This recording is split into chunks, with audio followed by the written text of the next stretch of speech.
Good evening and welcome. I'm delighted to introduce tonight's speakers, Richard and Shirley Flint. They traveled all the way from New Mexico to join us, and they enjoyed the Tucson weather over the weekend. And tonight's interesting weather today, let's say.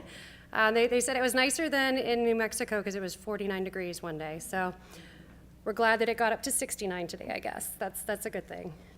Tonight's talk is on Mendoza's aim to complete the Colombian project, and it's the summation of at least 40 years of work, from what I understand. They really are the leading authorities on the expedition and its context. And tonight they're going to lay out several of the major conclusions of what has now been printed in a new book. But if you really want to know the final story, you're going to have to buy the book. So. Shameless plug, there are 8 for sale for this evening. But I'd like to go ahead and turn it over to our speakers this evening, and thank you all for joining us.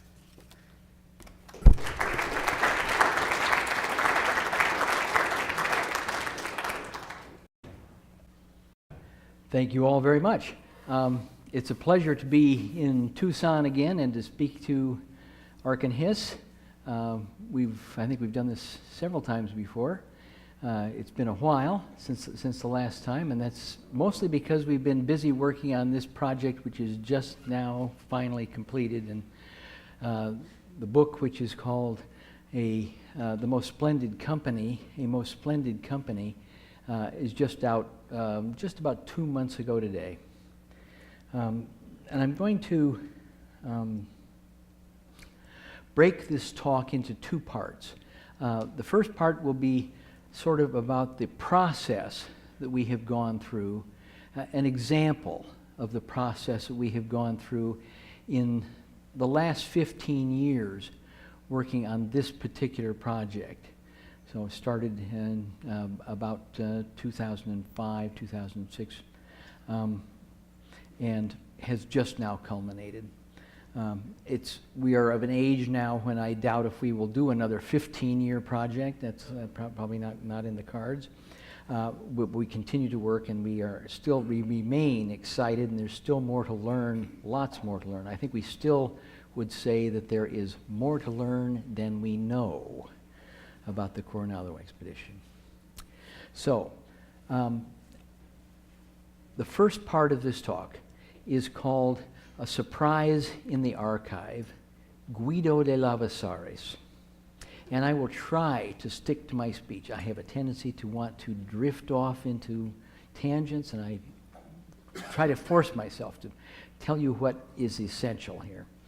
For the last 15 years, Shirley's and my historical research has concentrated on work in dozens of archives in Spain and Mexico, with the goal of locating as much information as we could about each of the hundreds of known members of the Coronado Expedition to Tierra Nueva that took place between 1539 and 1542. We were accumulating bits of data regarding such things as place and date of birth, education and training, occupation, social and political status,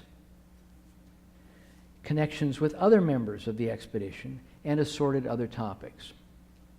Each stint of research enlarged our store of mostly mundane facts about those individuals. Then, in the fall of 2007, came a major surprise. In the Archivo General de Indias, usually we abbreviate as the AGI, the great Spanish colonial archive in Sevilla, in Spain. That's the story that I want to start with this evening, and then I will go into a more general portion of the talk about the project in general, but recur to the beginning of the talk again to conclude.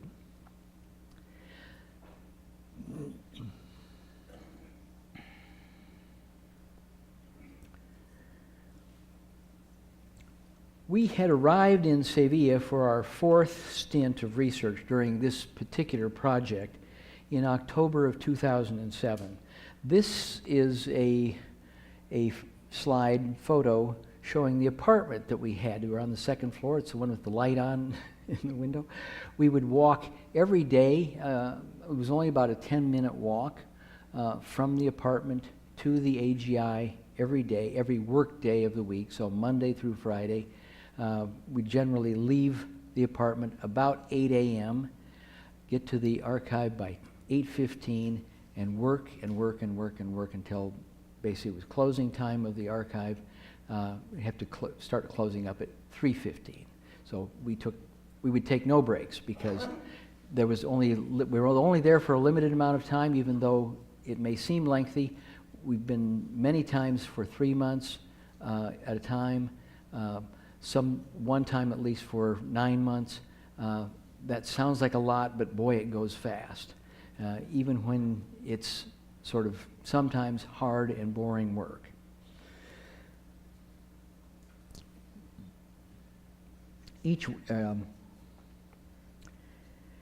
We'd make the short walk, that 10-minute walk, to the top photo here is what we would call the old archive building, the old AGI. It was not built as an archive, it was an exchange, a trading exchange in Sevilla, and became the archive in the late 1700s. There we would climb the stairs to the still very new research room, and that's in the bottom photo. Several years ago they moved research from the old archive building. The documents are still stored in the old archive building, mostly underground, but part of it, when we were first going to Sevilla and doing research there, we would do our research in that building. But they have since built a brand new state-of-the-art archive, clearly one of the 2 or 3 probably best equipped and best operated archives in the world, without doubt. Since the early 1990s, the AGI has been collaborating with IBM in a project to digitize, and you would know what that means, to make digital images of all the documents that they own. It's about 40 million documents. Despite the fact that they began in the early 90s, they are still in process. And it will be years yet before it is finished.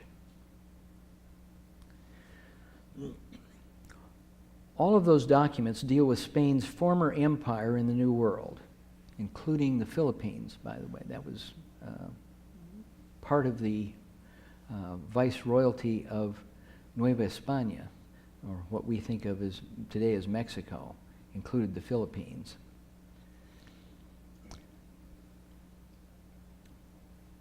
That process, in conjunction with IBM, began with key entry of the multi-volume inventory catalog that had been made over the centuries as each document was accessioned into the archive, beginning, as I said, in the late 1780s.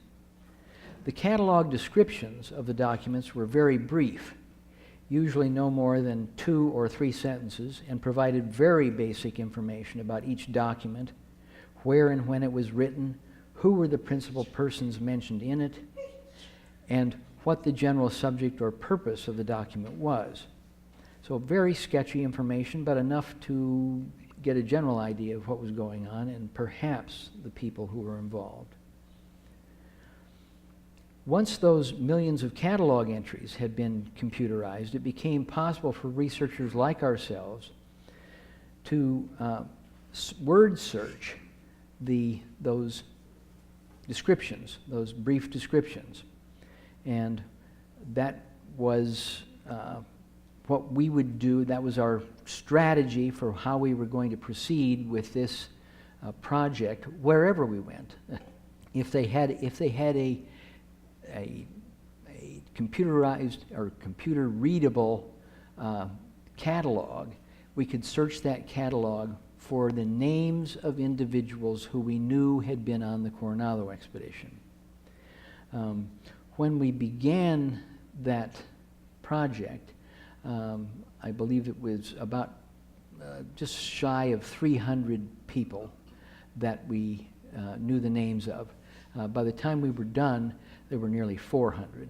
We discovered almost 100 more people that were unknown, but they did participate in the Coronado Expedition, finding them through other documents.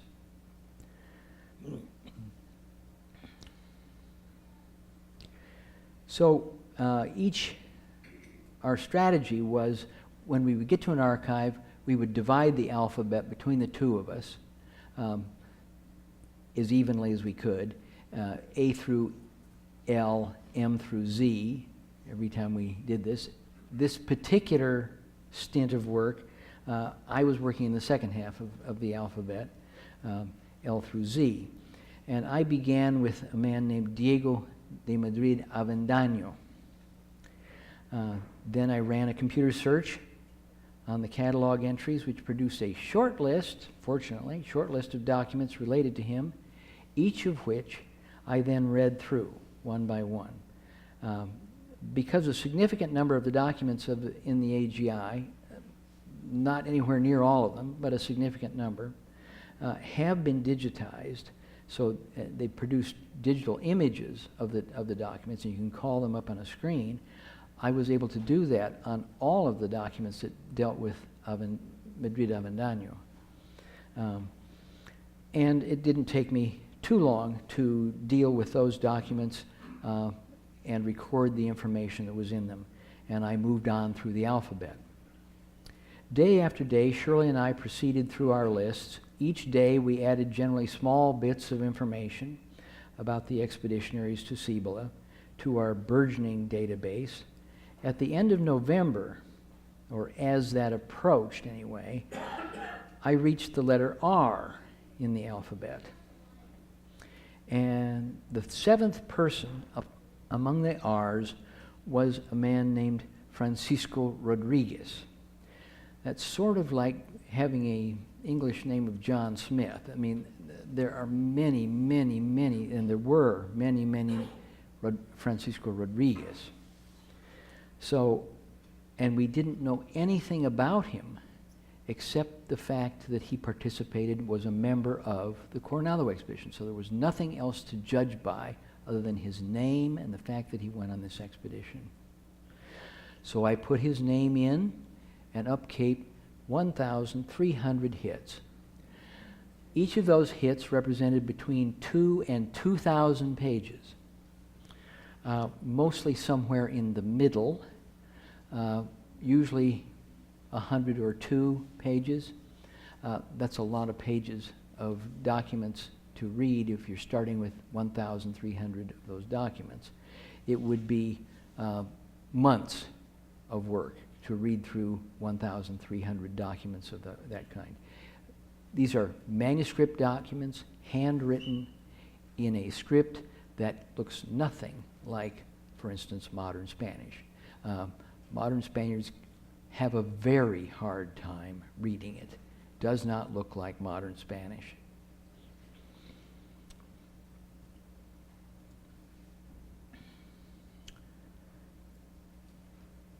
But I tried to winnow that large number down. And by limiting the search to a more confined period in time and locations that were likely to have been visited by or frequented by members of the Coronado Expedition, especially before the expedition began, which were really a fairly limited number of places, I was able to reduce that list to 163. So 163 is a lot better, but it is still a big job, especially when you know as little as we did about this man.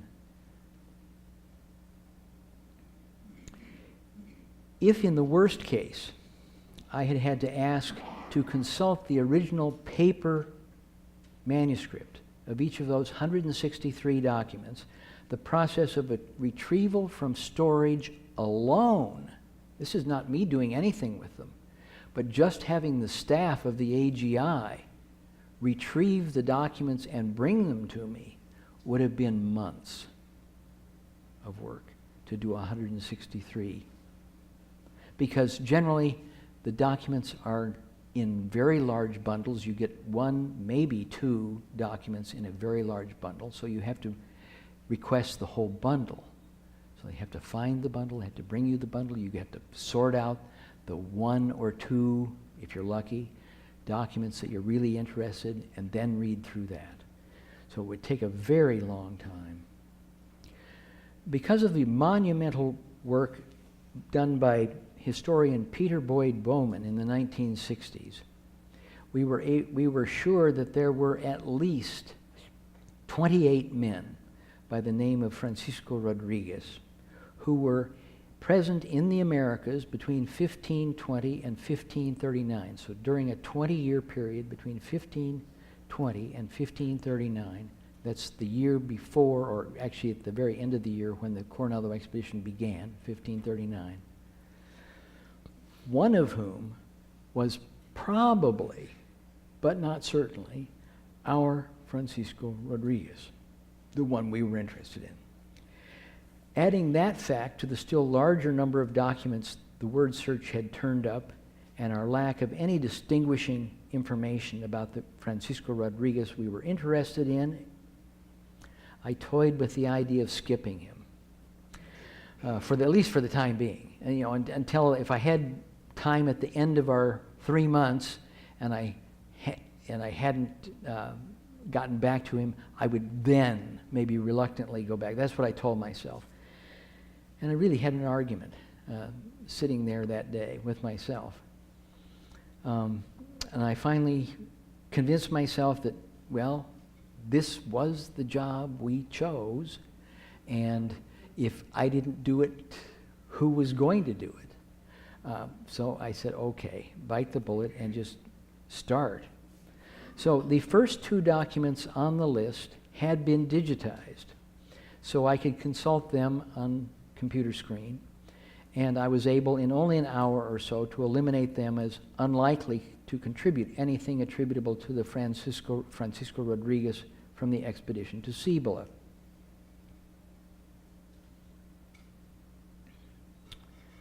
The third document from legajo, and legajo is a word that means bundle, and this is an example of the kind of bundle. This is not the bundle that I'm going to talk about, but it looks very much the same, covered in a waterproof enclosure and tied together. That one contains something probably on the order of 1,800 to 2,000 folios, in their handwritten folios. And that the name, you see the Archivo General de Indias, and this particular one is from the section Contaduría, which you can see on the sort of the spine area there. Well, the one that I was looking for was in Legajo 202 of the Justicia section. This deals with legal cases of the archive. It had not been digitized. The catalog description for the document read as follows. The prosecuting attorney against Guido de Lavasares and his wife, Inés Alvarez de Gibral León, the widow of Francisco Rodriguez, citizens of Mexico City, concerning the right to the encomiendas of Yetecomac and Taimeo, 1551 to 1560. I had never heard of either Inés Alvarez or Guido de Lavasares. And there was no reason, really, to suspect that this particular Francisco Rodriguez was the one I was looking for.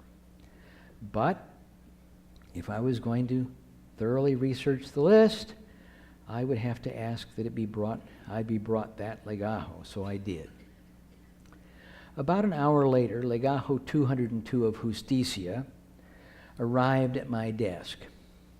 It comprised 6 documents, all dating from the 1550s, totaling some 2,000 folios. That means two-sided folio-sized pages. So something on the order of 4,000 sides were in this particular legajo. The very first document in the legajo was, it turned out, the one I was interested in. It was comprised of about 500 two-sided folios, separated into 7 smaller parts. I took a deep breath and started reading.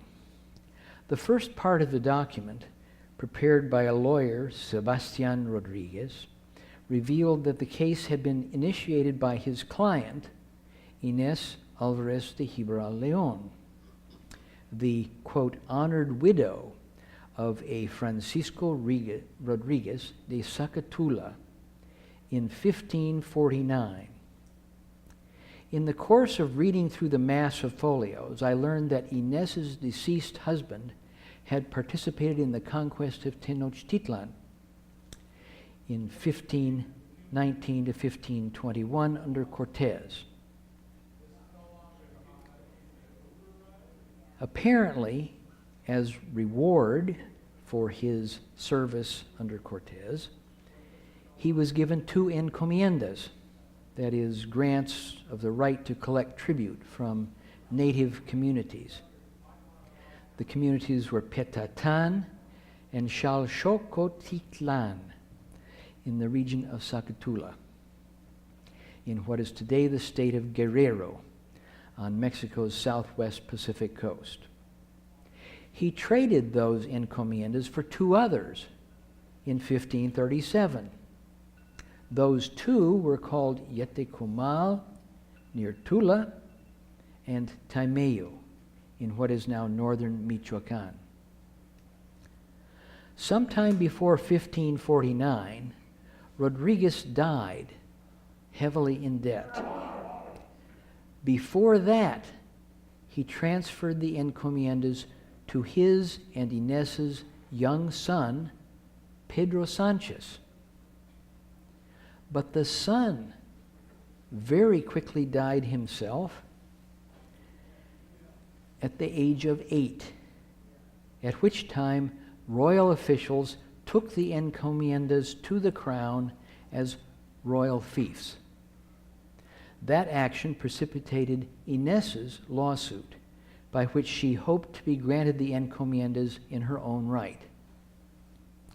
Folio after folio went by, repeating this same information, with nothing further to identify Francisco Rodriguez de Zacatula.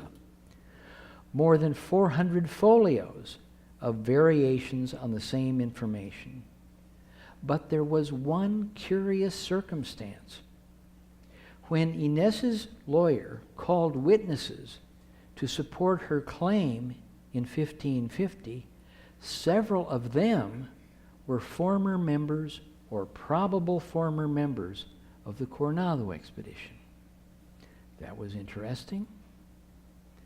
Then, in 1551, Inés remarried to a man named Guido de Lavasares, a Genoese merchant banker. But now I was running out of folios.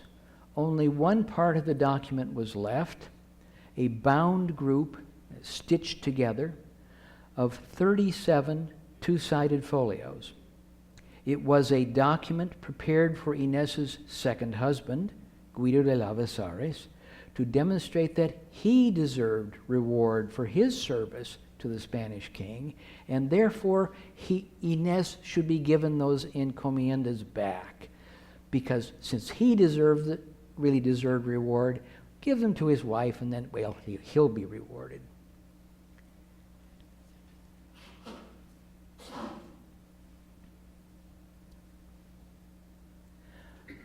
But it felt as though I had been led onto a distant tangent.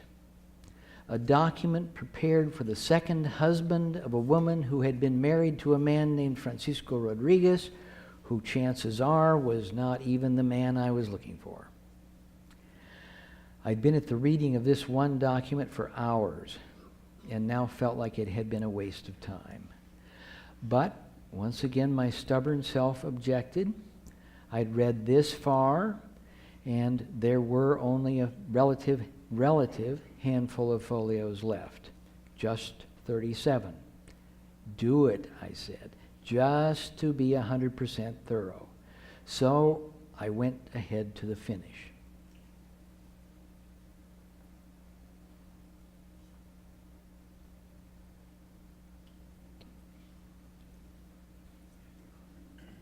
Out of the blue, on the third folio side,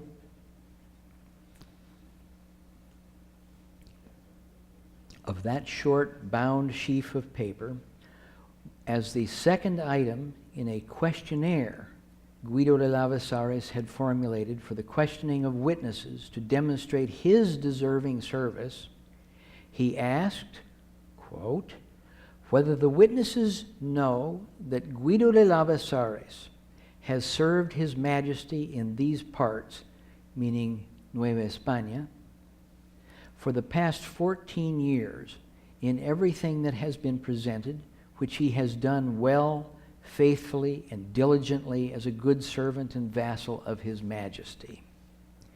And whether they know that in order to serve His Majesty, he has expended much of his estate and has assisted captains and men-at-arms who have gone on entradas, especially on the entrada to the Tierra Nueva of Cibola, buying and obtaining at his cost necessary items for the aforesaid men-at-arms. This revelation came so suddenly and so unexpectedly after a slog through nearly 500 folios, and this is the first folio of that document. I don't expect you to read it, but it does go on for 37 more, and this is the document in which Guido is trying to demonstrate his value to the King of Spain and that he should be rewarded for that service. At first, it sort of barely registered because it had been sort of lulled to sleep by 400 pages already of reading through the same information after the same information after the same information with very slight variations all the way through. But it did register enough for me to lean over and whisper to Shirley. We sat side by side at a very large table in the AGI, in the Sala de Consultas, to whisper to Shirley that something major had just come up. And then I leaned back and read on. With increasing attention and excitement, I read the testimony of the witnesses Lavasares called to corroborate his claims. The first witness he called was a man named Don Alonso Manrique, a former member of the expedition to Cibola, the Coronado Expedition. He stated under oath that Lavasares had, quote, loaned money and provided other things to captains and men-at-arms who went to Cibola. Manrique was followed by other former expeditionaries, including Rodrigo de Frias and Francisco Vázquez de Coronado himself, who acknowledged that Lavasares had loaned him 2,000 pesos that he had not yet paid back, although it was now 7 years after the expedition had ended. Another witness, the Viceroy's son, Francisco de Mendoza, added that Lavasares had also, quote, sent on the expedition to Cibola a retainer of his own named Cristobal Gallego and provided him with arms and horses and accoutrements for his person. This Cristobal Gallego, about whom we previously knew nothing but his name, was on our list of people to search for information about.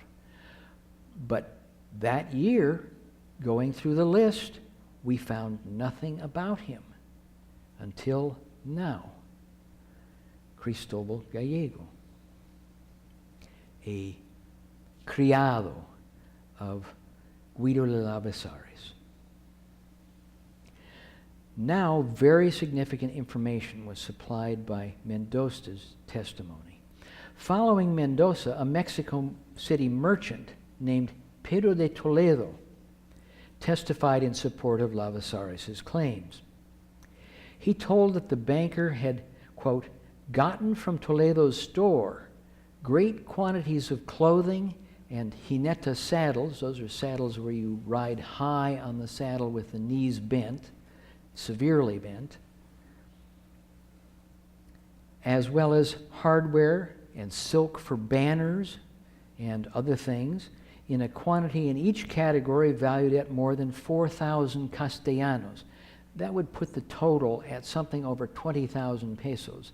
That would be a small fortune in those days. He had spent a small fortune in loans and gifts to members who had gone, people who had gone on the Coronado Expedition. Something we had never heard of before. We had never even heard of this man before.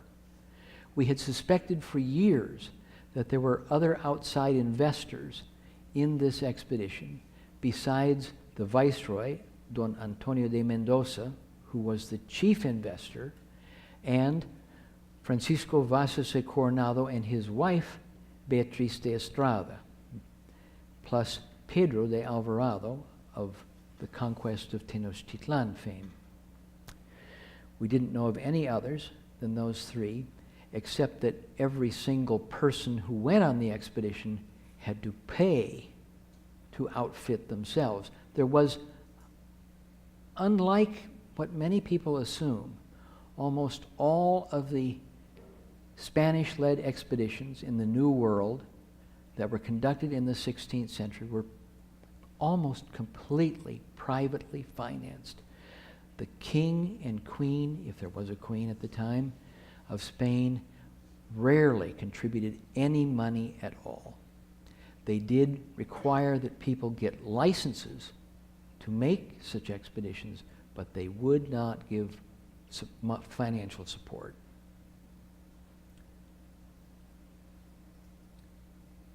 It was now the archive's closing time for the day, so I had to pack up the legajo and place it on reserve for the following morning. As Shirley and I talked over that evening, what I had already read, it became increasingly clear that this was a very important discovery. We had already, as I said, strongly suspected that there were other non-participant funders of the expedition. Now, one of them had unexpectedly made an appearance, one that we had not even expected at all. Not only did we not expect an appearance, we didn't expect him.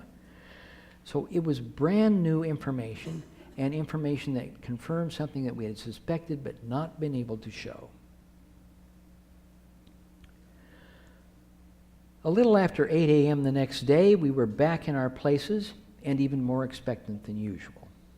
What that day brought was equally unexpected as what we had come to know the day before, and just as important for understanding the Coronado Expedition. According to Lavasares and the witnesses he called, in October 1542, within weeks of the disappointing end of the Coronado Expedition, Guido helped enlist at least a dozen and probably twice that many veterans of the Coronado Expedition to join him and Ruy López de Villalobos on a voyage to the Islas del Poniente, the Western Isles, what we know today as the Philippines. The implications stemming from location and study of Guido de Lavasares' probanza, his proof of service, are still being worked out, but we will hear more about him shortly. Part 2. Guido and Mendoza's aim. By the 1430s, it was the growing, acquired Western European taste for ginger, pepper, cloves, and nutmeg, which fueled expanding trade with the Orient. Pepper especially was much desired and made up a major share of spices in the trade from Asia. Spices were not alone among Asian luxury goods being shipped westward to Europe. A trio of spices, silk, and souls attracted hardy Renaissance Europeans willing to risk their lives on perilous journeys to discover routes across vast deserts or through uncharted waters to Cathay, what we know as China, and the Indies. As historian Fernand Braudel has written, at the end of the 15th century, the rich forsook gold and silver fabrics for silk, which, as it spread and became available to more people, was to emerge as the symbol of social mobility.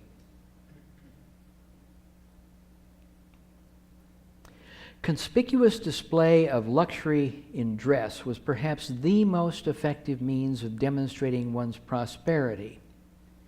In the Iberian world of the early decades of the 16th century, brightly colored and flamboyant clothing was the norm for elite men and women and aspiring elites.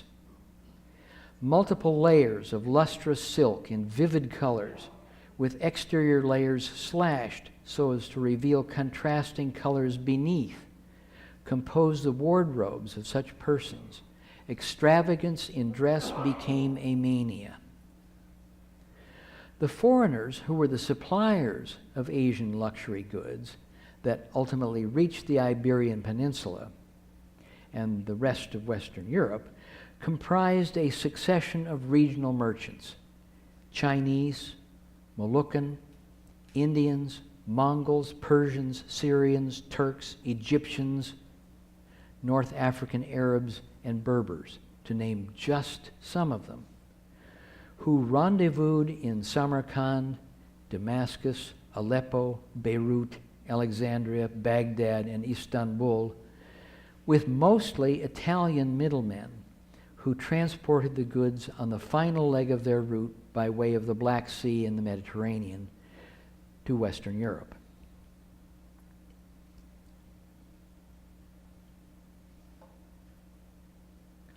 All of these commercial actors, while necessary for Iberian and Western European acquisition of highly desired luxury merchandise, were also the target of resentment and ire from the very people who were the ultimate consumers of silks, spices, and porcelains.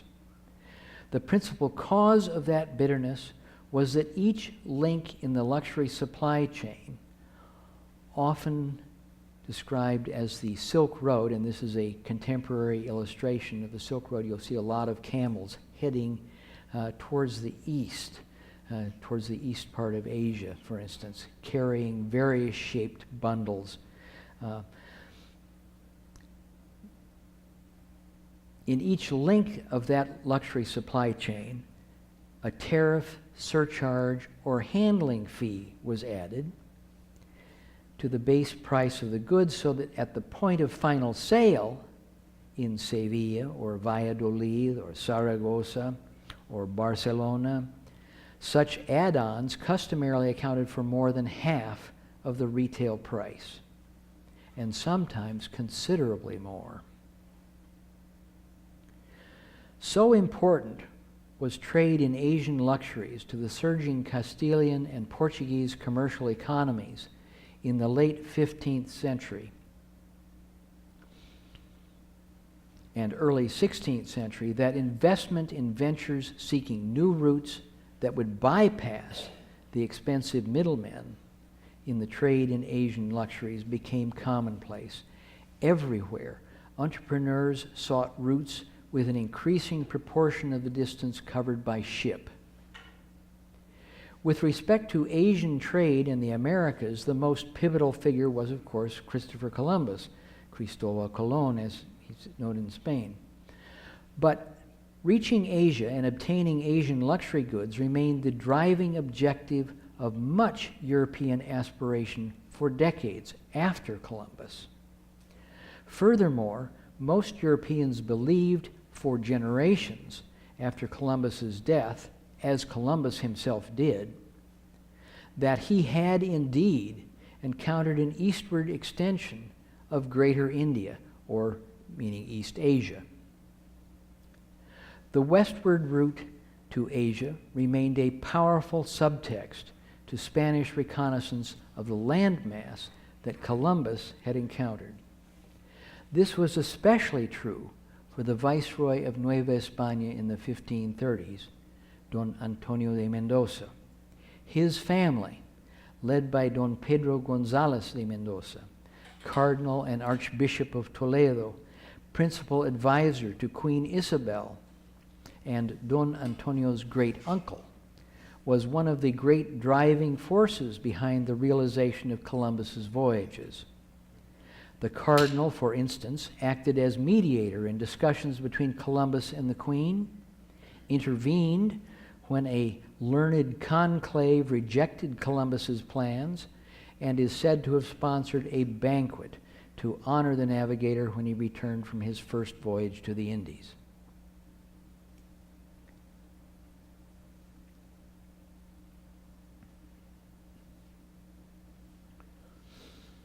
When Don Antonio de Mendoza arrived in Nueva España as viceroy in 1535, he came with an inherited ambition of finally completing the westward voyage to Cathay and the Spice Islands, the Especeria in Spanish. In the middle 1530s, he was both heir to his powerful family's support of Columbus's plan to delineate a westward route from Spain to Asia, and ideally positioned to complete the Colombian project.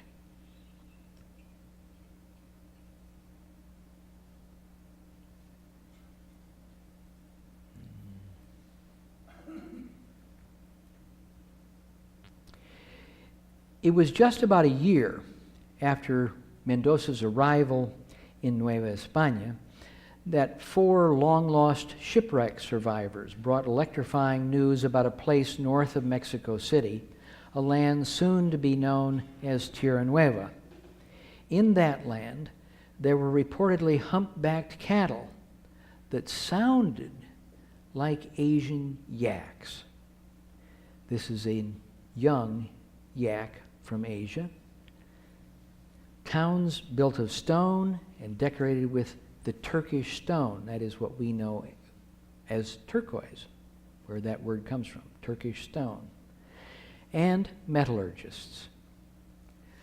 The skeptical and habitually cautious viceroy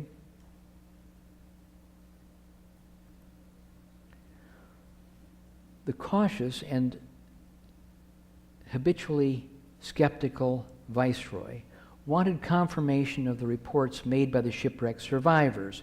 After a couple of false starts, he chose to send a Franciscan friar, Marcos de Niza, to put those reports to the test by going north himself to see everything with his own eyes. It took Fray Marcos the better part of a year to make the round trip. But when he returned to Mexico City in September 1539, he brought thrilling news.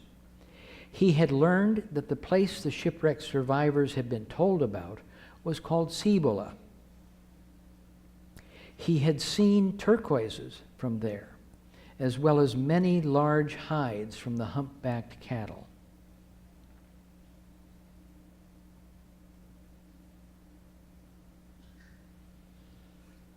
And he had been told by natives that there were other great and wealthy population centers not far from Cibola. Amazingly, one of them was called Murata, a name identical. This is a map, a 16th century version of a world atlas prepared by Claudius Ptolemy in the 2nd century AD. It was still a very popular atlas in the early 1500s. The editions were still being published right and left. This is Arabia Felix, what we know as the Arabian Peninsula, right up here, which is shown enlarged in this inset, is a town, you can maybe make out the name Murata. Murata, the same word that they were told was the name of a place not far from Cibola, where that was also a very large and populous place. But most astounding was what had occurred in a large native town in what is now the Mexican state of Sonora.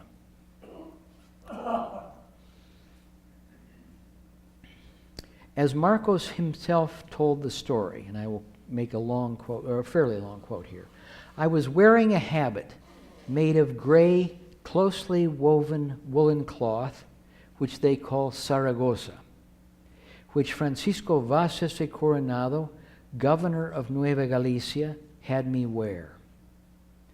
The aforesaid lord of this pueblo and other Indians examined the habit with their hands and told me that there was much of this material in Totantiac, another one of the populous towns that was nearby Cibola, and that the natives of that place, meaning Totantiac, wore clothes made of it.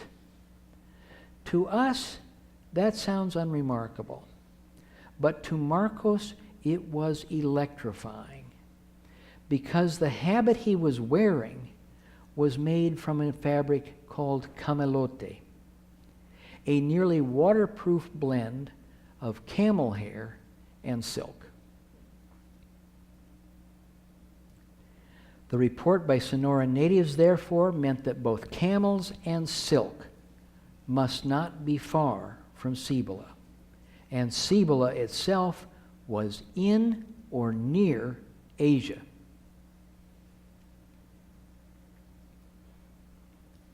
That fit well with the prevailing European notion of world geography at the time, that there were only 3 continents, and that what we now know as the Americas was part of the Asian continent. Columbus, in this view, had been right. He had, in fact, made landfall among islands off the coast of Asia.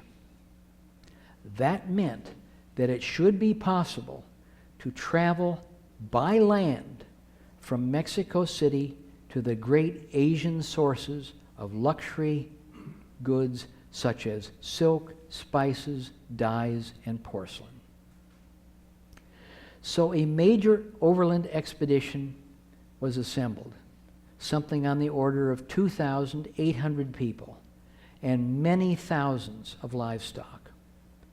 By long-standing convention in the United States, that expedition to Tierra Nueva, undertaken between 1539 and 1542, has been called the Coronado Expedition. By rights, though, if the expedition were to be named after any one individual, that person should instead be Don Antonio de Mendoza. Mendoza was the driving force behind the expedition, its largest financial sponsor, and very nearly its leader in the field, too. Vázquez de Coronado, on the other hand, like many other members of the expedition at all levels, was associated with it primarily because of his close ties to Mendoza, and not by virtue of being its architect, which he decidedly was not. That status definitely belonged to Mendoza. It was he who organized the undertaking, who was its largest investor, who sought and received license from the king to launch the Entrada, who named its leadership, who envisioned its route, who recruited its personnel, and who expected to complete the enterprise Columbus had begun almost half a century earlier. In May of 1540, Don Antonio de Mendoza's younger brother, Don Diego Hurtado Mendoza, wrote to Francisco de los Cobos, the king's secretary, consenting to travel to Nueva España from his ambassadorial post in Venice, where he was the king's ambassador, in order to, quote, remain in the government during his brother's absence while leading the expedition, which he called, the expedition meaning, all the creation of Don Antonio. The younger Mendoza was, however, in the end, not called on to act as interim viceroy. We need not repeat the details of the Coronado Expedition for our purposes tonight. Suffice it to say that in almost every important way, the pre-expeditionary expectations about Cibola did not resemble its reality. When the huge party reached Cibola in mid-July of 1540, they learned that while there were abundant turquoises and hides, the hides didn't come from Asian yaks, but from a hitherto unknown animal, what we call the American bison. Admittedly, a close relative of the yak, by the way. There were no great kingdoms to be found, such as Murata. In fact, the natives of Cibola had never heard of it.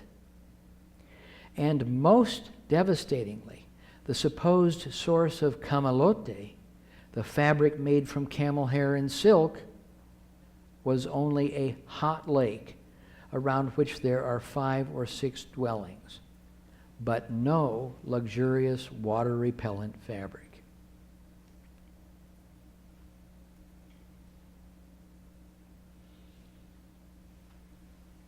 The expeditionaries were so furious after these revelations that they threatened to kill their guide, Fray Marcos de Niza, for his numerous lies and errors. To save his life, the Captain General, Francisco Vazquez de Coronado, sent Marcos back to Mexico City with a bodyguard escort. This is a modern painting of Marcos being escorted back south. This is a place along the Rio Sonora, slightly north of Banamichi.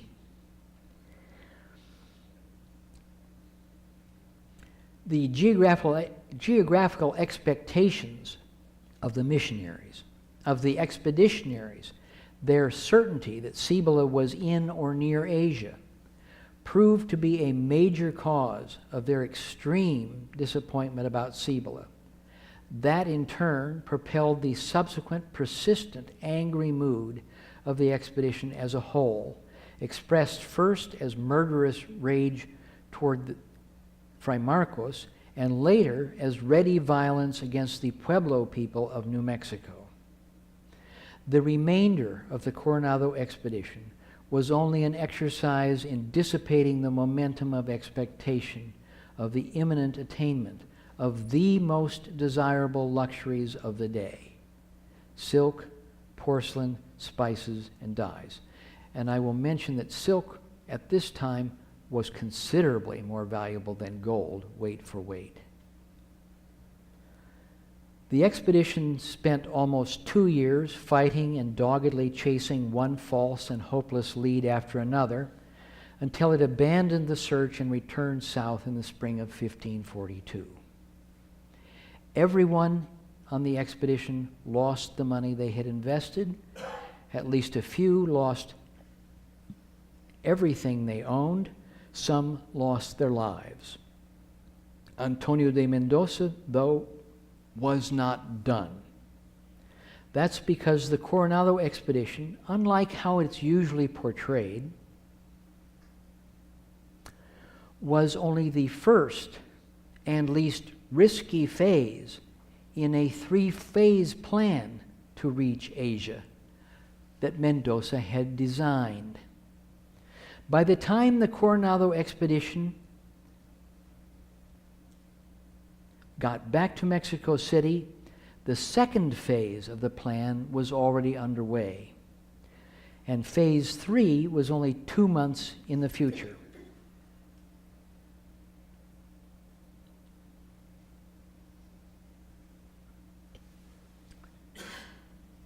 The second phase of Mendoza's plan comprised a voyage led by Juan Rodriguez Cabrillo, or as he was more usually known then, Juan Rodriguez de Palma, up North America's west coast, or what we call North America's west coast. According to the thinking of the day, the coast arced around the rim of the Pacific Ocean and was continuous with the east coast of Asia, as depicted in this map from the 1570s, still appearing as continuous, the coast of the Americas with the east coast of Asia.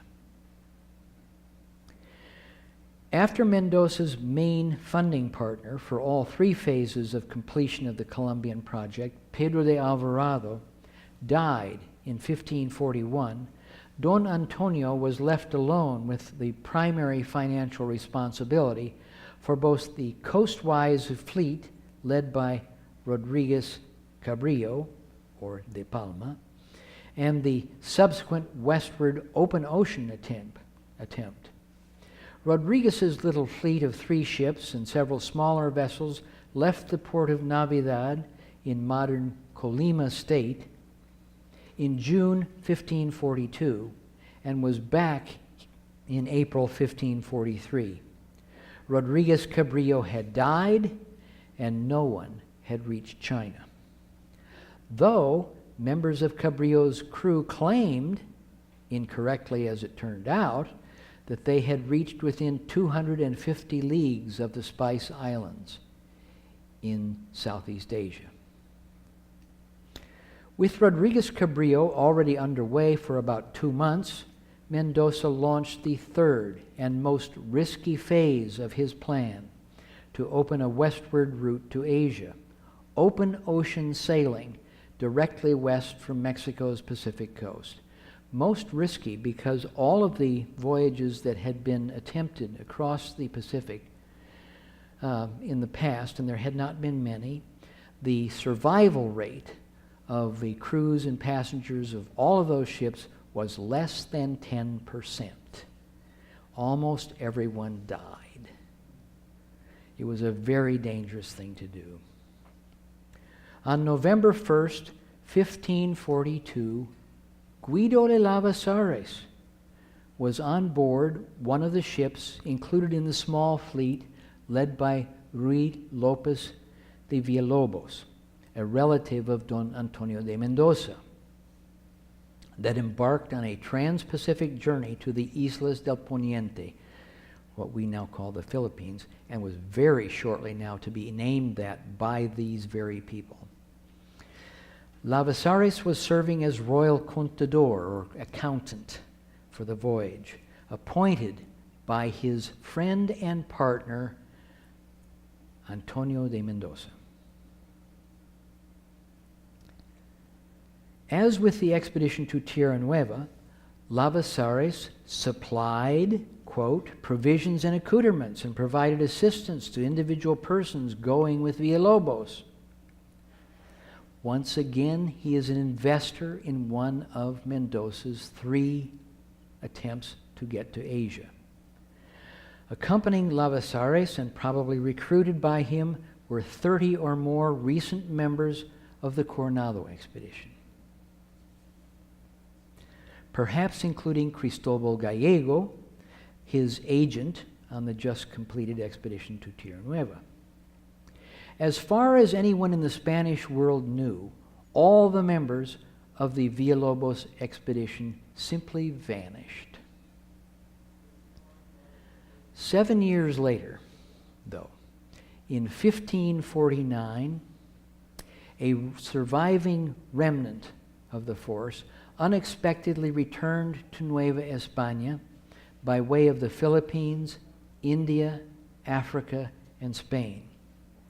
More than half of those who had set sail with Villalobos, including Ruy Lopez, the leader of the expedition himself, had died in the interim. Among the survivors, though, was Guido de Lavasares.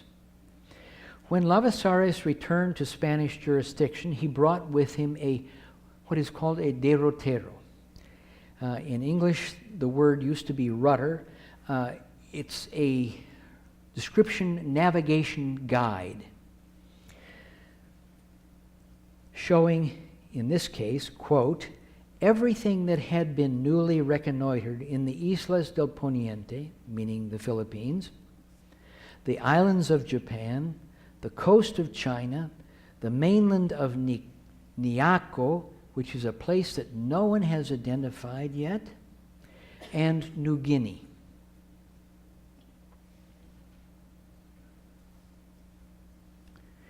Equally important, the derrotero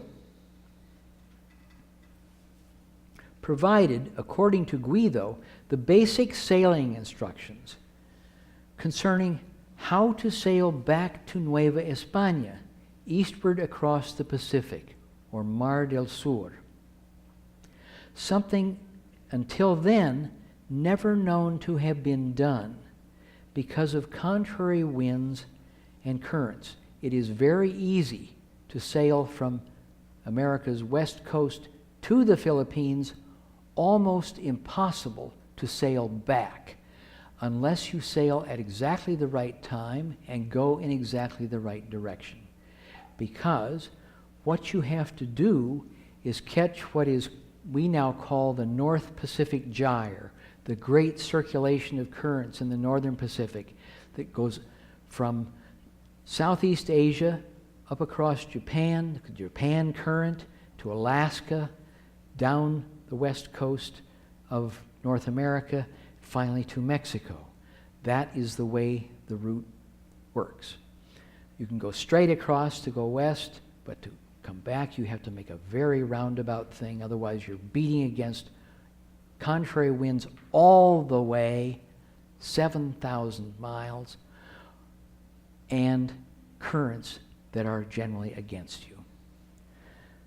So Guido had, by talking with local people in Southeast Asia, when he was there with the Villalobos expedition, had accumulated enough information to know that this was the way you do this. It would take another 15 years, though, before the route reported by Lavasares was demonstrated as practicable. But so it was 1565 before the route was actually shown to work.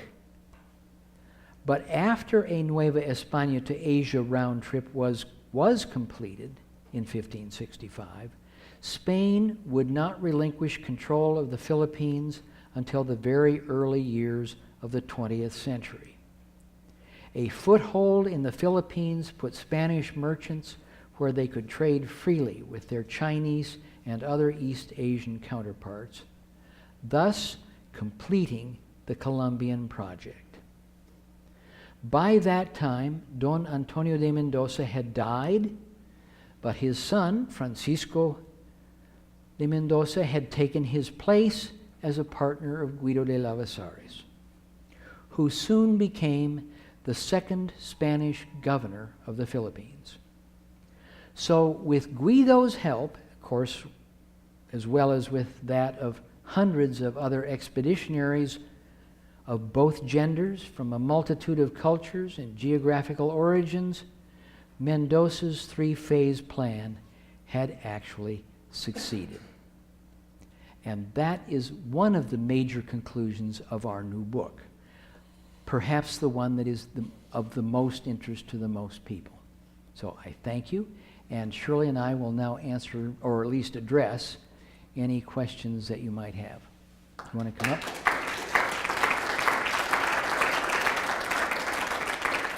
You want to come up?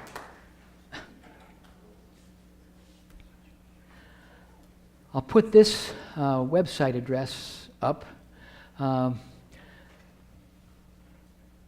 The book itself is an analytical book. It's probably the first. We've published 8 books on the Coronado Expedition in 40 years of working on the expedition. This is the first, and well, the first thoroughly analytical book that basically tries to spell out, what does all that data mean? What does it tell us about the Coronado Expedition. And one of those things is what I have just gone through with you about the 3 phases of Antonio de Mendoza's plan to complete the Colombian project. That's one of them. But for the use of anyone, we, in collaboration with the University of New Mexico main library, the Zimmerman Library at University of New Mexico, have collaborated to produce a website that offers free to anyone for anyone to use for non-commercial purposes. I didn't mean to shut that off, but see if I don't know. If, yeah, I'll leave. Well, see if I can get that. I probably won't bother. Okay, back to the beginning. Let me go all the way to the website in case anybody wants to make note of that. Have produced a website on which we have posted all, well, it's not actually quite all, but it's nearly all of the data on which this very large book is based. Just to give you an idea, we had over 2,000 pages of notes and citations only that we had collected over these 15 years. And that information is discriminated according to members, the names of members of the expedition in this list. It provides other information, for instance, things like where they were born, where they were last known to have lived. A wealth of information that could be used for many other purposes than just simply the study of the Coronado Expedition, because it is such a large group that it is a very significant sample of all of the Spanish people living in Nueva España at the time. It's probably something on the order of 10%. It's a very large sample of all of the known people living in Nueva España at the time. So it means that someone could take this data and at least draw some tentative conclusions about things that might apply to that entire population, whether it had anything to do with the Coronado Expedition, because there's lots and lots of information that we never even used in the book. We never even used it. We have never written it down in any other way other than in our notes and excerpts from documents, all of which are posted on this website. So if anybody has any interest in Nueva España in the middle of the 16th century, this would be a huge resource. And it's, as I say, open to anyone to use. So, if anybody has any questions, do we have any? Ah, good. Yeah. I don't understand I guess, current and wind issue. If Cabrillo sailed north from Mexico along the west coast of the U.S., that sort of contradicts the fact that everybody else had to sail down. Well, it's not impossible. A sailing ship can certainly beat to windward. You tack one way, and you very, very slowly make progress. But it was what finally defeated the Cabrillo expedition, why they couldn't go any farther. It was taking them way too long. They only made it not even out of California. And as it turned out, there were thousands of miles yet to go. And they turned back. So, I mean, it's not impossible. It's very difficult. And it is seasonally more difficult. So it truly hadn't, to anyone's knowledge, it had not been done although I think there's some evidence that there may have been Asians who made that trip at some earlier time. Yeah? Getting back to the beginning of your talk, Yeah. how did Frank's widow make out? Ah, wouldn't you know, the conclusion of the case doesn't exist. We have all the evidence. We have all the evidence that was collected all the witnesses who were called, all this huge volume of information, and we don't know what the result was. That was a very common occurrence because the legal process was so drawn out. While the information was being all collected in Mexico, the case was being decided in Spain at the Council of the Indies in Sevilla. And there were all kinds of reasons why that could take a long time. But in this case, we don't know whether it never was decided or we simply don't have a copy of the decision. We don't know. We don't know. Anybody else? Well, thank you a lot for coming. It's wonderful.